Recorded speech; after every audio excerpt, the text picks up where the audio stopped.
काफ़ी सारे पुरुष इस चीज़ को फेस कर रहे हैं इवन बहुत कम उम्र में कि उनका इरेक्शन तो आता है बट इरेक्शन आने के बाद अचानक से फुस हो जाता है। यानी कि उन्होंने फिजिकल रिलेशन स्टार्ट किया, थोड़ा बहुत स्ट्रोक भी लगाया, फिर उसके बाद ढीला पड़ गया, डिस्चार्ज होने से पहले ढीला पड़ गया। कुछ पुरुष का तो इरेक्शन होता है, पेनिट्रेशन से पहले ही ढीला पड़ जाता है, और कुछ पुरुष का जो है वो इरेक्शन ही नहीं होता। बट आज का हमारा ये जो मुद्दा है ना, वो इरेक्शन होने के बाद फिर बीच में फुस हो जाना, यानी कि बीच में ढीला पड़ जाने के विषय में है। देखिए, इरेक्शन की इश्यूज जो होते हैं, यानी कि इरेक्टल डिसफंक्शन जो होता है, इसकी अपनी अपनी कैटेगरीज होती है। एक कैटेगरी तो ऐसी है जहाँ पे इरेक्शन ही नहीं आता, एक कैटेगरी ऐसी है जो इरेक्शन तो आता है बट लंबा टिकता नहीं है, और एक इरेक्शन ऐसा है जो इरेक्ट भी होता है, डिस्चार्ज तक रहता भी है, बट 100% इरेक्शन नहीं होता। देखिए, इन सारी कैटेगरीज में आज हम उस कैटेगरी को चुनने वाले हैं जिनका इरेक्ट तो हो रहा है बट थोड़ी देर बाद ही बिल्कुल ढीला पड़ रहा है। इसको मॉडरेट इरेक्टल डिसफंक्शन कहा जाता है, जहाँ पे मेल पार्टनर का जो है वो इरेक्शन आ रहा है बट समहाउ वो इरेक्शन नहीं रुक रहा। तो हम यही बात करेंगे कि ऐसा क्यों हो रहा है। मैं हूं आपकी host and coach Ritu. Discuss करेंगे मॉडरेट इरेक्टाइल डिसफंक्शन के बारे में। So let's start the video. देखिए दोस्तों, आपके प्राइवेट ऑर्गन के अंदर कोई हड्डी नहीं है, वो तो हम जानते ही हैं। उसके अंदर क्या है? स्पॉन्ज टिश्यूज है जो कि ब्लड को सोक करता है, जिसकी वजह से आपका इरेक्ट होता है। दूसरा होता है वेन्स, यानी कि जिसमें ब्लड जाता है। जो धमनियां होती है वो जब वाइडली खुलता है, उसके अंदर ब्लड जाता है, फिर आपके लिंग का जो मैकेनिज्म है वहां पे वो ब्लड होल्ड हो जाता है। यानी कि आपने पानी छोड़ा, तालाब का मुंह बंद कर दिया, पानी तालाब के अंदर ही बांध दिया जाता है वैसे। फिर आप अगर खोल दोगे गेट तो वो जो पानी है वो वापस अपनी जगह चला जाता है। तो आपके लिंग के मैकेनिज्म कुछ ऐसी ही है। ब्लड आता है, ब्लड होल्ड होता है, आप डिस्चार्ज करते हो, बॉडी सिग्नल पास करता है कि आप ब्लड को छोड़ दो, ब्लड वापस अपने बॉडी में चला जाता है, जिसकी वजह से फिर आपका ढीला पड़ जाता है। सपोज कि आप तैयार हो रहे हो, अपने फीमेल पार्टनर के साथ फिजिकल होने के लिए अपने आप को रेडी कर रहे हो, आपके ब्रेन ने सिग्नल भेजा कि अभी जो ब्लड फ्लो है उसको बहाव को ज्यादा बढ़ाओ ताकि लिंग में जो ब्लड है वो जा सके। अब नॉर्मली आपके बॉडी में ब्लड फ्लो बढ़ा, यानी कि उसकी मैकेनिज्म ठीक है।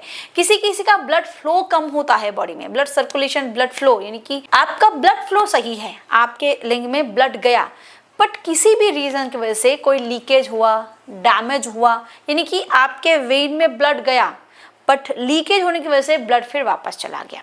आपके स्पॉन्ज टिश्यू ने आपके ब्लड को खींचा काफी हद तक, बट वो भी उसको होल्ड नहीं कर पाया, वो चला गया। आपके लिंग के अंदर अगर किसी भी तरीके की डैमेज है, लीकेज है, तो ही ऐसी प्रॉब्लम होती है जहाँ पे ब्लड जाता तो है, जा तो रहा है, आपका 100% इरेक्ट हो रहा है, बट समहाउ पेनिट्रेशन से पहले या फिर पेनिट्रेशन के दौरान आपका ब्लड होल्ड नहीं हो रहा है, डिस्चार्ज होने से पहले ही वो वापस जा रहा है। इसके पीछे जिम्मेदार आपके बैड लाइफस्टाइल हो सकती है, बहुत ज्यादा अल्कोहल लेना, आपका सिगरेट लेना, इसके साथ साथ आप अगर बहुत ज्यादा बैठे रहते हो, अगर आपकी सिटिंग जॉब है तो ये भी इसके जिम्मेदार होता है।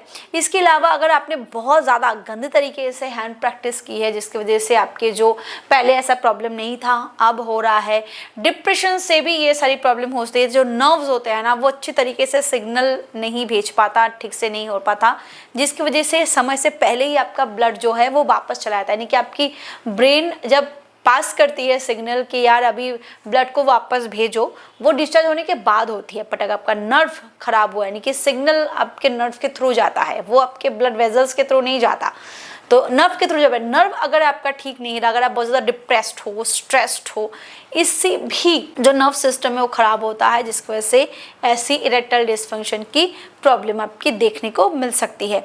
तो इस केस में आप क्या करोगे? आप कुछ टिप्स पहले फॉलो अप करो। जैसे कि पहला, आप रोजाना अपने प्राइवेट ऑर्गन की मालिश करो, अच्छे तेल से मालिश करो। जैतून का तेल, नारियल का तेल, सरसों का तेल, मैं बता चुकी हूँ। तिल का तेल, कोई भी तेल अच्छा ले लो, ऑर्गेनिक लो, जो खा सकते हो वही लो, जो माथे पे लगा सकते हो वो तेल मत लो। खाने वाले तेल को सिलेक्ट करो, उससे रोजाना मालिश करो। इससे आपके जो स्पॉन्ज टिश्यूज है जो खराब होके रखे हैं वो धीरे धीरे रिपेयर होते हैं, जो आपके वेन्स है जो खुलते नहीं, ब्लड अच्छे से आता नहीं, या फिर जो लीकेज की प्रॉब्लम है वो भी काफ़ी हद तक सॉल्व होती है। जो मसल्स होते हैं जो डैमेज हो रखा है वो रिपेयर होता है, नए नए वेन्स बनते हैं, नए नए स्पॉन्ज टिश्यूज जनरेट होते हैं। तो इससे भी अगर मॉडरेट अमाउंट में ऐसा हो रहा है, यानी कि कभी कभी आपको ऐसा हो रहा है, तो ये आपको काफ़ी मदद करता है मालिश करने से। इसके अलावा आप अश्वगंधा ले सकते हो, रोजाना बेस पे शिलाजित ले सकते हो। अश्वगंधा आपके काफ़ी हद तक इरेक्टाइल डिस्फंक्शन को ठीक करने में इंटरनली मदद करता है, क्योंकि ये टेस्टोस्टेरोन हार्मोन को इंक्रीज करके आपके डिप्रेशन, स्ट्रेस, इन सारी प्रॉब्लम्स को जड़ से खत्म करके अगर माइल्ड आपकी प्रॉब्लम है तो सॉल्व कर सकता है।